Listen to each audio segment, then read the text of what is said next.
যারা যারা রাজি নাই তাদেরকে রাজি করাইতে হবে, যে কোনো পরিস্থিতিতে এই বন্দর সেই বিদেশিদের হাতে তুলে দিতে হবে। বিদেশি মানে সেই সিঙ্গাপুরের হাতে। বর্তমান বাংলাদেশের টোটাল প্রেক্ষাপট যদি একটু অবলোকন করেন তাহলে আপনি এটা দেখতে পাবেন যে মিছিল, মিটিং, আন্দোলন, অবরোধ সবকিছু মিলিয়ে বাংলাদেশের অবস্থা এখন এমন, যদি কেউ একটা কুক দেয়, যদি বলে কুক, তাইলে কাম হয়ে গেছে, কুক দিছে, এখনই আন্দোলনে নেমে পড়তে হবে। এটা হচ্ছে বাংলাদেশের প্রেক্ষাপট। বাংলাদেশের এই প্রেক্ষাপটে দাঁড়িয়ে বর্তমান সময় দেখবেন যে বৈদেশিক যেই সকল চাপ বাংলাদেশের উপরে প্রয়োগ করতেছে তা আসলে বলার না। ইতিমধ্যেই আপনারা জানেন যে ভারত থেকে ট্রান্সশিপমেন্ট বন্ধ করছে, ভারতীয় ভিসার উপরে নিষেধাজ্ঞা দিচ্ছে। এখন সবকিছু মিলিয়ে ভারত নিষেধাজ্ঞা দিতে দিতে দিতে দিতে এখন ভারত সমস্ত স্থলবন্দরের যোগাযোগ বিচ্ছিন্ন করে দিল। ভারতের 7 সিস্টারের সাথে বাংলাদেশের সমস্ত ধরনের ব্যবসা বাণিজ্য বন্ধ করে দিল। এখন এই প্রভাব যে বাংলাদেশের অর্থনীতিতে কতদূর ধাক্কা দেবে সেইটা এই যে বাংলাদেশের আলেম ওলামারা আছেন, পীর দরবেশরা আছেন, তারা কিন্তু এখনো বুঝতে পারতেছেন না। তারা আছে আওয়ামী লীগের নিন্দা বদনাম খুঁজতেছে, বিএনপির নিন্দা বদনাম খুঁজতেছে। এই সকল কার্যক্রম হচ্ছে বর্তমান সময় বাংলাদেশের আলেম ওলামা দরবেশদের কাজ।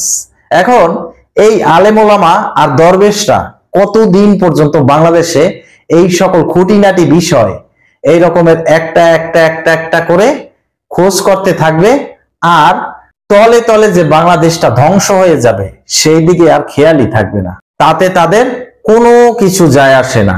এই আওয়ামী লীগ নিষিদ্ধের দাবিতে শাহবাগে বসে যেই আন্দোলন হলো, সেখানে দেখবেন এই যে আলেম ওলামা দরবেশরা তারা বাংলাদেশের জাতীয় সঙ্গীতে বাধা দান করলো।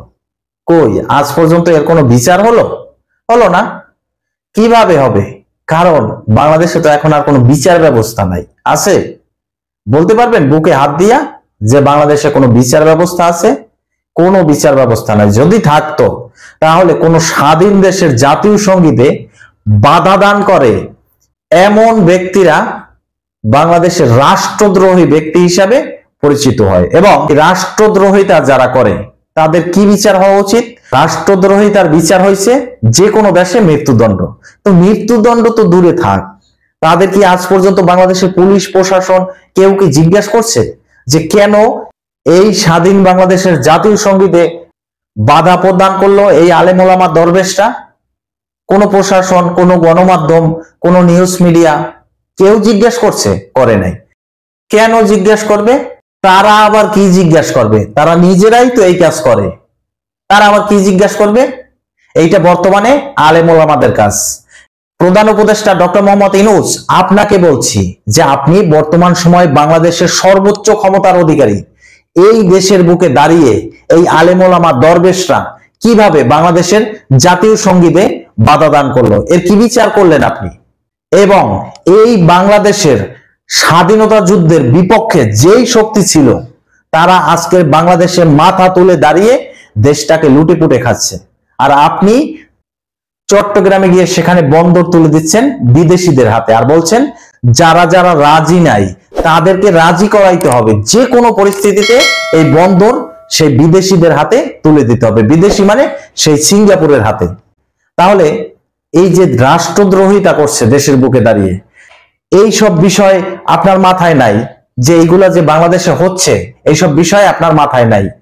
অপরদিকে দেখেন এই যে ভারত ট্রান্সশিপমেন্ট বন্ধ করলো, তাতেই আমরা ইতিমধ্যে টের পেয়ে গেছি যে বাংলাদেশে হাজার হাজার কোটি টাকা ধ্বংস হয়ে গেছে।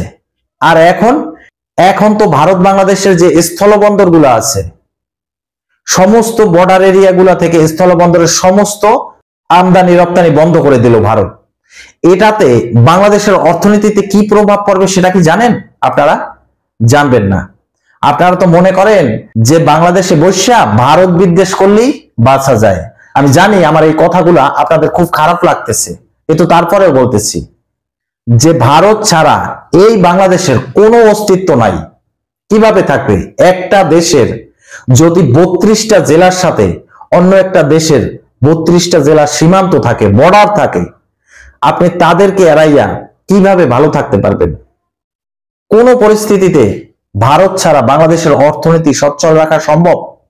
অথচ এই দেশে বসে আমরা পাকিস্তানের পক্ষে স্লোগান দেই যে ভারত পাকিস্তান যুদ্ধে আমরা ভারতের 7 সিস্টারের উপরে আক্রমণ করব, চীনকে ডেকে আনি লালমনিরহাটে এয়ারবেস তৈরি করতে দিব ভারতের চিকেন নেকের উপরে।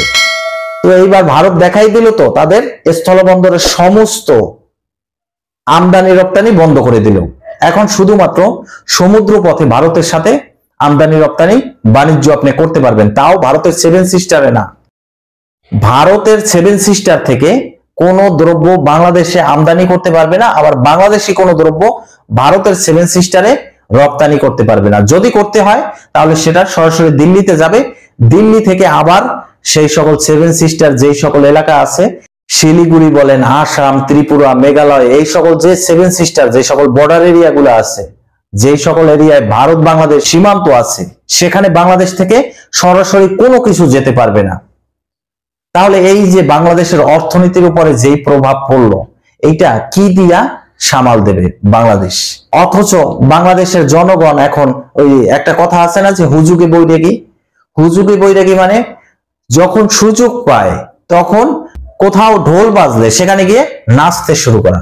যে একটা কথা আছে যে এমনি নাচুন্না বুড়ি, তারপরে যদি আবার পায় ঢোলের বাড়ি, তাইলে এইরকমের হচ্ছে যে বাংলাদেশ তো এমনি একটু আন্দোলন, অবরোধ, মিছিল, মিটিং এগুলা করতে ভালোবাসে, তার ভিতরে যদি এরকমের একজন সরকার থাকে, সরকার প্রধান যদি এরকমের হয় যে এগুলাকে প্রতিরোধ না করতে পারে, তাহলে এখন দেখুন বাম দল বলেন, ডান দল বলেন, এনসিপি বলেন, বিএনপি বলেন, জাতীয় পার্টি বলেন, আওয়ামী লীগ বিভিন্ন দলের সাথে মিশে মিশে আন্দোলন, অবরোধ, মিছিল, মিটিং বাংলাদেশটাকে একদম ধ্বংস করে দিচ্ছে। অথচ আমাদের প্রধান উপদেষ্টা তিনি বিভিন্ন দেশে বিদেশ সফর করছেন, রাষ্ট্রীয় সফর করছেন। এখন তো সে সফর করলেই সেটা রাষ্ট্রীয় সফর হয়ে যাবে, কারণ তিনি বাংলাদেশের সরকার প্রধান, এটা মাথায় রাখতে হবে। তো সেই রাষ্ট্রীয় সফরগুলা তিনি করছেন। অপরদিকে ভারত থেকে একটার পর একটা নিষেধাজ্ঞা দিয়ে চলছে। কোথায় গিয়ে থামবে বাংলাদেশের অর্থনীতি? একেবারে কি তলানিতে গিয়ে থামবে? সেটা কি আপনারা একবারও ভেবে দেখেছেন? বাংলাদেশে বর্তমানে যে এই বিশৃঙ্খলতা তৈরি হলো, তার পিছনে কে দায়ী? যিনি সরকার প্রধান তিনিই দায়ী। আমাদের সরকারের যিনি প্রধান আছেন, অন্তর্বর্তীকালীন সরকারের ডক্টর মোহাম্মদ ইউনূস, তিনি আসলে কি করতে পারতেছেন? তিনি তো বাংলাদেশের জনগণকে নিরাপত্তাই দিতে পারতেছেন না। তলে তলে বিভিন্ন ভাবে গুঞ্জন চলতেছে যে দেশ বিক্রির ষড়যন্ত্র চলতেছে।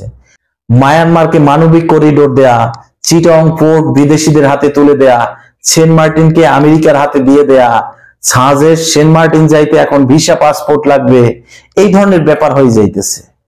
অপরদিকে ভারত বারবার দাবি করতেছে পাকিস্তান থেকে সরাসরি যে পণ্যগুলো আনতেছে কন্টেইনার ভরে, তার ভিতরে পণ্য আসতেছে না, অস্ত্র আসতেছে। সেই অস্ত্র ভারত বাংলাদেশের সীমান্ত দিয়ে ভারতের ভিতরে প্রবেশ করে বিভিন্ন রকমের সন্ত্রাসবাদী কার্যক্রম করে। এগুলো তো ভারতের দাবি। তো ভারত এই জন্য বাংলাদেশের উপরে সর্বোচ্চ পরিমাণে কঠোর হতে চলেছে। এখন ভারতের এই কঠোর হওয়াতে আমাদের ভবিষ্যৎ প্রেক্ষাপট কি হবে? বাংলাদেশের অর্থনীতি কোথায় গিয়ে দাঁড়াবে?